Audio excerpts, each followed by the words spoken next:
Chris Ellis, balik Ginebra na. Pinapirma na ng 2-year deal, nagpasikat agad sa ensayo, at ganda ng play na ginawa ng Ginebra dito. Pero bago nga natin talakayin yan, shoutout po muna sa mga solid nating ka-teammate na sila Luis Alon, Juan Soligue, Manville Castillo, Glenda Morales, and Narvel Aranduque.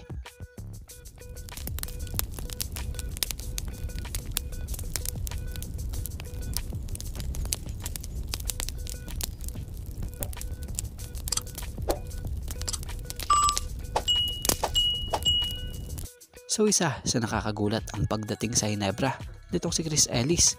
Napakagandang pagkakataon nito.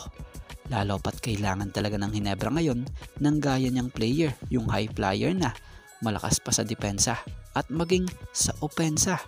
Kung makikita nyo, nasa ensayo na siya sa Ginebra at kapansin-pansin na nasa sa shape pa siya.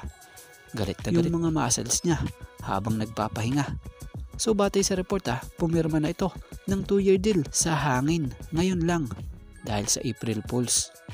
Ops, for sure, namimiss nyo rin siya no? So joke lang po yan na nagbalik or binalik siya ng Ginebra. Pero ang totoo, kung tutuusin isa ito sa nakapanghihinayang na player ng Ginebra noon. Bakit? Maganda ang pinapakita niya noon nung mga unang taon niya sa Barangay Ginebra. Kaya sobrang sikat din ito noon Pero syempre, isa nga sa kalaban ng players ay ang injury. Kaya naman isa yan sa naging dahilan kaya rin nawala yung laro niya. At kasabay niyan, nawala rin yung dating kumpiyansa niya. Kitang-kita nga sa galaw niya noon na nag-aalangan nga siya. Tapos may time pa na libre na siya. Di niya nga alam kung idadunk ba niya or ile-lay up na lang. Kaya ang ending, namimintis niya. At doon lalo siyang nabash noon ng fans. Kung tutuusin, yung nangyaring trade noon kay Ellis and dito kay Art de la Cruz, halos parehas, wala rin namang nakinabang. Meron man pero sobrang konti lang. Dahil yung Art de la Cruz noon na napunta sa Ginebra kapalit si Ellis, madalas injury kaysa sa maglaro.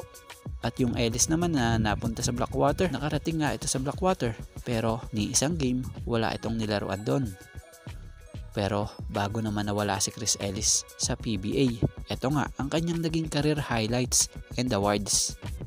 PBA champion sa Ginebra taong 2016 Governors Cup, 3-time PBA All-Star, and PBA All-Star Slam Dunk champion taong 2013.